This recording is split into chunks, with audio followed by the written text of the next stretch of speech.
मी नैना नवले. विषय भूगोल. प्रकरण दुसरे. लोकसंख्या भाग 2. व्हिडिओ क्रमांक 2 आपल्यासमोर घेऊन येत आहे.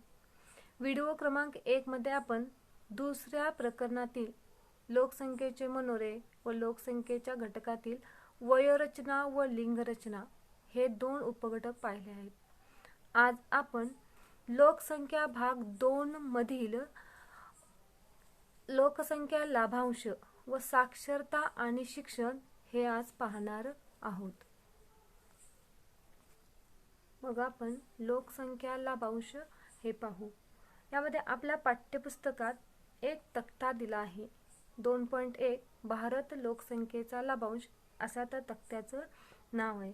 त्या तक्त्याचे निरीक्षण करून आपल्याला त्यामध्ये दिलेली जे काही प्रश्न आहेत त्या प्रश्नांची उत्तरे द्यायची आहेत किंवा शोधायची आहेत. बघा या तक्त्यामध्ये काय दिलेलं आहे, तर या तक्त्यात भारत लोकसंख्या लाभांश असा तक्ता दिला आहे. यात 3 कॉलम आहेत. त्यातील पहिल्या कॉलम मध्ये दशक दिले आहेत, दुसऱ्या कॉलम मध्ये कार्यशील व अकार्यशील लोकसंख्येचे गुणोत्तर दिले आहे, तर तिसऱ्या कॉलम मध्ये कार्यशील लोकसंख्येची टक्केवारी दिली आहे. यामध्ये बघा पहिल्या कॉलम मध्ये दशक दिले, त्यामध्ये 2001 ते 2010 हे जे आहे ते दशक दिलेले आहे. दुसऱ्यामध्ये त्यांनी 2011 ते 2020 असं जे आहे ते दिलेलं आहे. तिसऱ्यामध्ये 2021 ते 30 आणि चौथ्यामध्ये 2031 ते 40. 21 ते 30 आणि 31 ते 40 ही जी काही गुणोत्तर आणि टक्केवारी दिलेली आहे ती अंदाजे दिलेली दिसून येते. नंतर त्यामध्ये असणारा जो आहे तो दुसरा कॉलम आहे कार्यशील आणि अकार्यशील लोकसंख्येचे गुणोत्तर. त्यामध्ये 1.33 असं जे दिलंय त्याच्यामध्ये 1.33 हे कार्यशील लोकसंख्येचे गुणोत्तर आहे आणि त्याच्या पुढे 1 जर दिलेलं आहे तो अकार्यशील लोकसंख्येचे गुणोत्तर दिलेले दिसून येते. आणि तिसऱ्या कॉलम मध्ये 57.1 ही लोकसंख्येची असणारी कार्यशील लोकसंख्येची टक्केवारी दिलेली दिसून येते. मग त्यामध्ये पहिला प्रश्न बघा काय आहे, तक्त्यातून कोणती माहिती मिळत आहे. हा जो तक्ता आहे तो तक्ता त्या ठिकाणी त्याला नावच काय दिलेलं आहे तर भारत लोकसंख्येचा लाभांश असं दिलेलं दिसून येतं. तर यात कार्यशील अकार्यशील लोकसंख्येची जी माहिती आहे ती माहिती दिलेली दिसून येते आणि त्याची असणारे गुणोत्तर आणि जी काही टक्केवारी आहे ती टक्केवारी या तक्त्यातून मिळत असलेली आपल्याला दिसून येते. आणि ही जी टक्केवारी आहे ती भारतातील लोकसंख्येच्या लाभांशाची असलेली दिसून येते. यामध्ये दुसरा जो प्रश्न आहे तो दुसरा प्रश्न आहे, दुसऱ्या व तिसऱ्या स्तंभाचा सहसंबंध काय आहे. त्यामध्ये बघा दुसऱ्या स्तंभात कार्यशील व अकार्यशील लोकसंख्येचे गुणोत्तर दिले आहे व त्याच्या आधारे तिसऱ्या स्तंभात फक्त कार्यशील लोकसंख्येची टक्केवारी दिलेली आहे. म्हणजे हा दुसऱ्या व तिसऱ्या स्तंभाचा संबंध या ठिकाणी दर्शवलेला दिसून येतो. आता तिसरा प्रश्न या ठिकाणी, या सहसंबंधाचा भारताच्या अर्थव्यवस्थेवरती कोणता परिणाम होतो.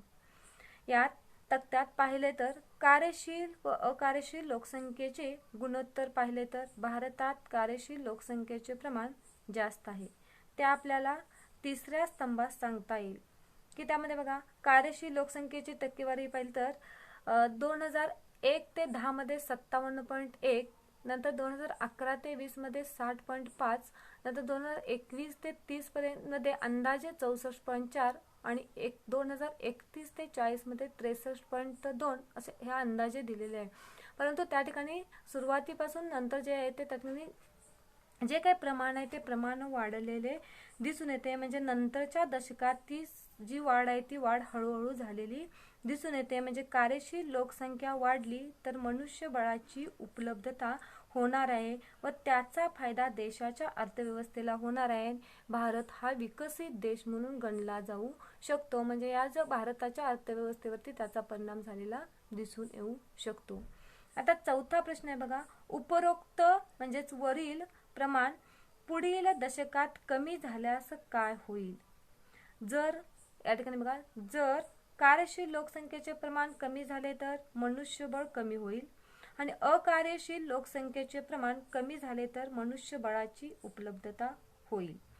म्हणजे कार्यशील लोकसंख्या वाढल्यामुळे त्याचा देशाच्या अर्थव्यवस्थेला फायदा होईल. म्हणजेच आपण म्हटले की कार्यशील लोकसंख्या जास्त असेल तर देशाचा विकास हा जास्त प्रमाणात होऊ शकतो. म्हणजे त्या ठिकाणी कार्यशील लोकसंख्या वाढल्यामुळे त्याचा जो फायदा आहे तो देशाच्या अर्थव्यवस्थेला होणार आहे. आता आपल्याला लोकसंख्या लाभांश, त्यामध्ये लाभांश आणि लोकसंख्या लाभांश याची जी माहिती आहे ती माहिती पाहायची आहे. यामध्ये लाभांश हा शब्द आहे तो अर्थशास्त्रीय शब्द असलेला दिसून येतो. बघा, लोकसंख्या लाभांश मध्ये लाभांश म्हणजे काय, तर भागधारकांना प्राप्त झालेल्या नफ्यातील लाभ म्हणजे लाभांश होय, किंवा नफ्याचे भागधारकांमध्ये होणारे वाटप म्हणजे त्या ठिकाणी लाभांश असं म्हटलेलं दिसून येतं. मग या दोन्ही व्याख्यांचा विचार केला तर अर्थशास्त्रीय दृष्टीने एखादी पतसंस्था, बँक या असणाऱ्या आर्थिक संस्थांना ज्यावेळी आर्थिक वर्षामध्ये जो फायदा किंवा नफा मिळतो तो फायदा त्या बँकेचे किंवा पतसंस्थेचे जे सभासद आहेत त्यांच्यात वाटप केले जाते, त्यावेळी त्याला लाभांश असे म्हणतात. म्हणजे एखाद्या पतसंस्थेला ज्यावेळेला काही फायदा होतो तो फायदा त्या पतसंस्थेचे सभासद असतात त्या सभासदांना दिलेला दिसून येतो. म्हणजे तोच म्हणजे त्या ठिकाणी काय होतो, लाभांश असं म्हटलेलं दिसून येतं. हा जो फायदा आहे तो त्या बँकेचे असणारे सभासद असतात त्यांना होतो. त्याप्रमाणे त्या देशामध्ये जी लोकसंख्या असते त्या लोकसंख्येचा त्या देशाला काय फायदा होतो हे सांगायचे काम लोकसंख्या लाभांश करतो. मग त्या ठिकाणी असणारी जी लोकसंख्या लाभांशाची आता आपण व्याख्या पाहूया. बघा, एखाद्या देशाच्या वयोरचनेत होणाऱ्या बदलामुळे त्याच्या अर्थव्यवस्थेत झालेली वाढ म्हणजे लोकसंख्या लाभांश होय. मग त्या ठिकाणी असणारी लोकसंख्या लाभांशमध्ये त्यामध्ये असणारी अर्थव्यवस्थेत जी झालेली वाढ आहे त्यानुसार झालेली वाढ म्हणजे त्या ठिकाणी लोकसंख्या लाभांश असं म्हटलेलं दिसून येतं. मग हा बदल जन्मदर व मृत्यूदर कमी झाल्याने घडून येतो. जन्माचे प्रमाण कमी झाल्याने अवलंबितांची संख्या कार्यशील लोकसंख्येच्या तुलनेत कमी असते. कार्यशील व अवलंबित लोकसंख्येतील गुणोत्तरावरून देश आर्थिकदृष्ट्या किती क्रियाशील आहे हे समजते. म्हणजे कार्यशील लोकसंख्येचे प्रमाण जेवढे जास्त तेवढे या कार्यशील लोकांचा हातभार देशाच्या अर्थव्यवस्थेत जास्त झालेला दिसून येतो. पहा, आपल्या कुटुंबाचा विचार केला तर आपल्या कुटुंबात जर का 4 व्यक्ती असतील त्यातील 3 व्यक्ती ह्या कमावत्या असतील आणि 1 व्यक्ती न कमावणारी असेल तर त्या कुटुंबात जे कमावणारे असतात त्यांची संख्या जास्त म्हणजे कार्यशील लोकांची संख्या जास्त असल्यामुळे त्या कुटुंबाचा विकास हा जास्त होऊ शकतो किंवा त्याची आर्थिक परिस्थितीही सुधारू शकते. परंतु जर का एखाद्या कुटुंबामध्ये जर का 4 लोक आहेत त्यापैकी 1 व्यक्ती मिळवत असेल आणि त्याच्यावरती जर का 3 व्यक्ती अवलंबित असतील तर त्या कुटुंबाचा हा जो असेल तर आर्थिक विकास हा कमी प्रमाणात होऊ शकतो. म्हणजेच त्या ठिकाणी देशाचाही जर का विकास व्हायचा असेल तर त्याच्यामध्ये असणारी कार्यशील लोकसंख्या ही जास्त असेल तर त्या देशाचा विकास हा गतिशील रूपाने होऊ शकतो. जेव्हा एखाद्या देशाची लोकसंख्या एका टप्प्यातून दुसऱ्या टप्प्यात संक्रमित होते तेव्हा त्याच्या जन्मदरात व मृत्यूदरात बदल होतो आणि देशाच्या वयोगट रचनेतही बदल होत असलेला दिसून येतो. त्या ठिकाणी मला जन्मदर कमी असेल तर त्या ठिकाणी अवलंबित्व लोकसंख्या ही कमी असलेली दिसून येते. त्याच्याच प्रमाणात ही कार्यशील लोकसंख्या ही जास्त असते. त्यामुळे त्या ठिकाणी अतिरिक्त मनुष्यबळ उपलब्ध होत असलेले दिसून येते. या अतिरिक्त मनुष्यबळ उपलब्ध झाल्यामुळे आर्थिक विकास हा वेगाने वाढवता येऊ शकतो. म्हणजे त्या देशाचा जो विकास असतो तो विकास हा मोठ्या प्रमाणात होऊ शकतो. त्यामुळे कालानुरूप दरडोई उत्पन्न वाढत जाते आणि याचा आर्थिक फायदा लाभांशाच्या स्वरूपात सर्वांनाच होतो. म्हणजे त्या ठिकाणी पूर्ण देशालाच होतो असं नाही तर त्या ठिकाणी देशात असणाऱ्या प्रत्येक लोकसंख्येला त्या ठिकाणी त्याचा जो फायदा आहे तो फायदा होत असलेला दिसून येतो. आता लोकसंख्या लाभांशाचे फायदे आपोआप मिळत नाहीत, तर त्यामध्ये शिक्षण, आरोग्य, संशोधन इत्यादी क्षेत्रात योग्य धोरणांची अंमलबजावणी एखाद्या देशातील शासन करते की नाही यावर लोकसंख्या लाभांश अवलंबून असतो. म्हणजे ही जी क्षेत्र आहेत ती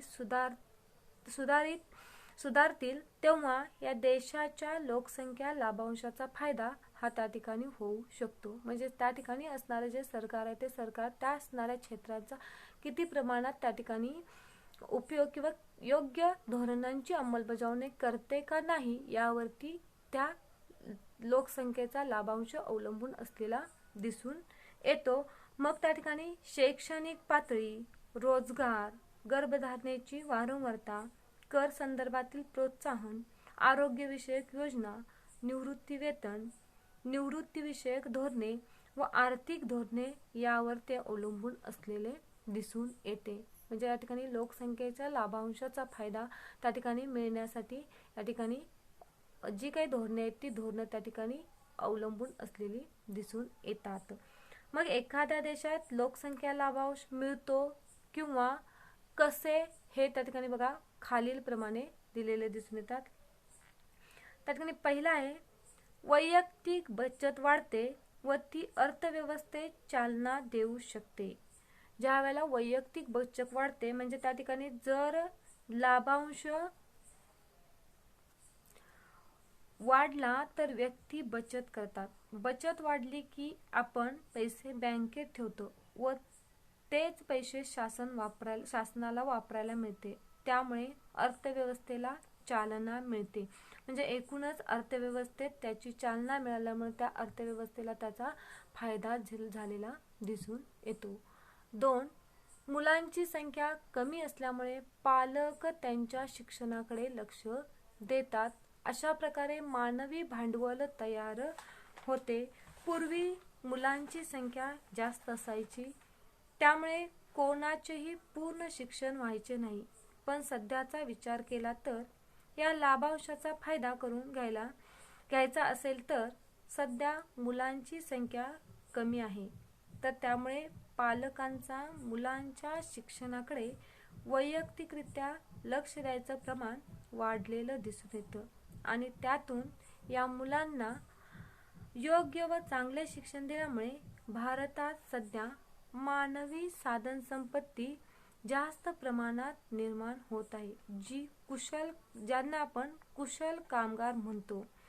त्यामुळे देशाचे भांडवल वाढलेलं दिसून येतं. त्याचे प्रमाण वाढलेलं असल्यामुळं त्या ठिकाणी जी काही आहे ती आर्थिक परिस्थिती सुधारलेली दिसून येते. म्हणजे लोकसंख्येची जी असेल ती त्या ठिकाणी आपण म्हणतो लोकसंख्या किंवा साधनसंपत्ती आहे ती साधनसंपत्ती किंवा कुशल कामगारांची संख्या ही वाढल्यामुळे त्या ठिकाणी देशाला त्याचा फायदा झालेला दिसून येतो. नंतर तिसरा आहे त्या ठिकाणी महिला कार्यशील व आर्थिकदृष्ट्या सक्षम बनल्यास त्याचा देशाच्या आर्थिक विकासास वाढीस हातभार लागतो. म्हणजे या ठिकाणी महिला आहेत त्या महिला पूर्वीच्या काळी त्या ठिकाणी प्रत्येक देशामध्ये त्यांचं स्थान हे वेगवेगळं असलेलं दिसून येतं, परंतु आत्ता सध्याच्या याच्यामध्ये महिला ह्या सक्षम सबल होत असलेल्या दिसून येतात. त्यामुळं त्या ठिकाणी असणाऱ्या महिला ह्या कार्यशील झालेल्या आहेत आणि त्याचा आर्थिकदृष्ट्या जो आहे तो देशाचा विकास होण्यास फायदा झालेला किंवा हातभार लागलेला दिसून येतो. चौथा आहे अवलंबित्व गुणोत्तर कमी झाल्याने दरडोई उत्पन्न वाढते. त्या ठिकाणी अवलंबित्वाचे प्रमाण हे त्या ठिकाणी किंवा गुणोत्तर हे कमी झाल्यानं त्या ठिकाणी म्हणजे अवलंबित्व म्हणतो आपण दुसऱ्यावरती आधारित असणारे यांचं जे प्रमाण आहे ते प्रमाण कमी झाल्यामुळे त्या ठिकाणी दरडोई उत्पादनाची वाढ आहे ती वाढ झालेली दिसून येते. म्हणून या लोकसंख्या लाभांशाचा अभ्यास आवश्यक असतो.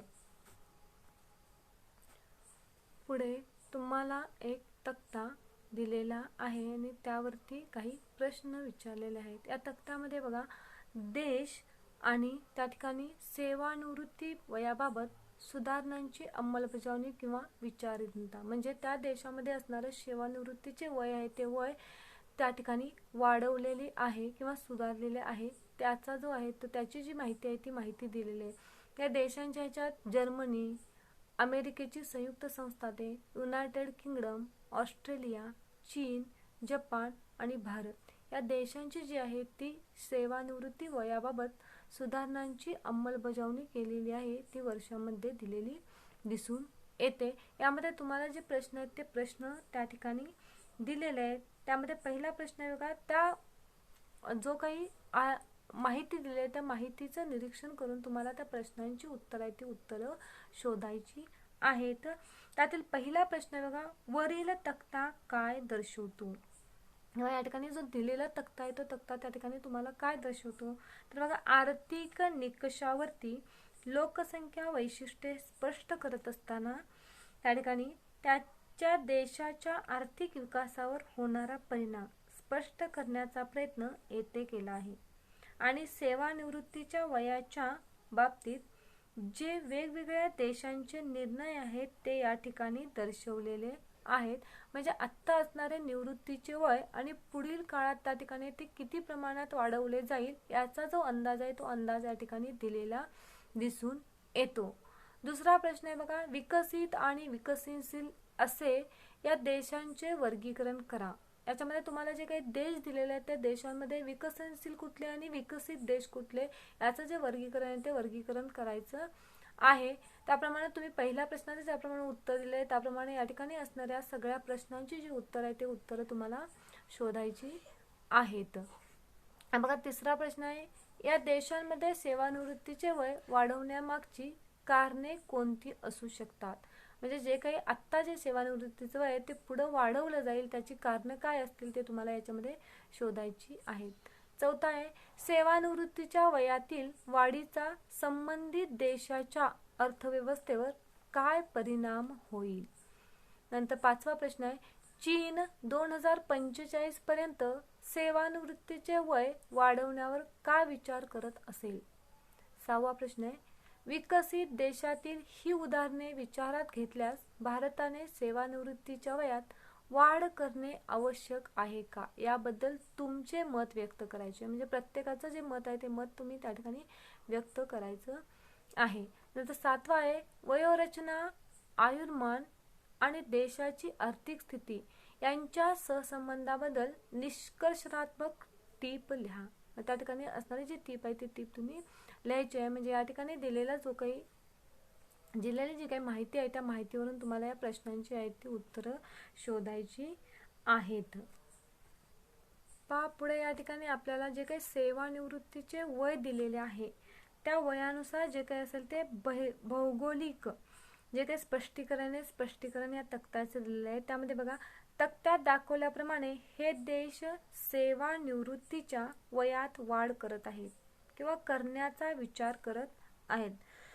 यामध्ये वृद्ध वयोगटातील लोकसंख्या वाढल्यामुळे सेवानिवृत्ती वेतनाचा निधी, अन्य तरतुदी व वैद्यकीय सुविधांवर दबाव पडतो. म्हणून अनेक देशांनी निवृत्तीचे वय वाढवण्यास सुरुवात केली आहे. नंतर लोकांचे आयुर्मान वाढत असल्याने वृद्धांची संख्या वाढत आहे. नंतर लोक अधिक वयापर्यंत काम करू शकतात. त्या ठिकाणी उदाहरणार्थ जपानमधील आयुर्मान सुमारे 84 वर्ष आहे. त्यातील सेवानिवृत्तीचे वय हे त्या ठिकाणी सध्या 60 वर्ष आहे आणि ते त्यांनी वाढवण्याचा जो आहे तो त्यांनी वाढवण्याचा विचार केलेला आहे. त्यामध्ये 70 वर्षापर्यंत वाढवण्याचा विचार त्यांनी केलेला म्हणजे आहे किंवा त्यांचा विचार सुरू आहे. म्हणजे सेवानिवृत्तीत लोकसंख्येच्या वयोरचनेचाही विचार केला जातो. वयोरचनेचा विचार करता या देशांमध्ये लहान मुले व युवकांचे प्रमाण कमी आहे किंवा कमी होत आहे. म्हणून या देशांनी सेवानिवृत्तीचे वय वाढवण्याचा विचार केलेला आहे. यामध्ये बघा, भारतात आयुर्मान वाढत जाण्याची शक्यता आहे हे लक्षात घेता तसेच युवक व बालकांच्या वाढत्या प्रमाणाचा देखील विचार केला पाहिजे. नंतर चीनमध्ये सेवानिवृत्तीचे वय 2045 मध्ये वयोरचनेत बालक व युवकांचे प्रमाण बदलले जाईल, कारण त्या सुमारास तेथील वयोरचनेत बालक व युवकांचे प्रमाण कमी होण्याची शक्यता आहे. म्हणून या ठिकाणी सेवानिवृत्तीच्या वयात वाढ करण्याचे जे विचार आहेत ते विचार या देशांमध्ये चाललेले दिसून येतात. या ठिकाणी आपण लोकसंख्या लाभांश आणि सेवानिवृत्तीच्या वयात होणारे जी काही वाढ आहे ती वाढ त्याचा जो आहे तो अभ्यास केलेला आहे. पुढील भागात आपण साक्षरता आणि शिक्षण आणि त्यापुढील असणारे जे उपघटक आहेत ते घटक त्यांचा अभ्यास करू. धन्यवाद.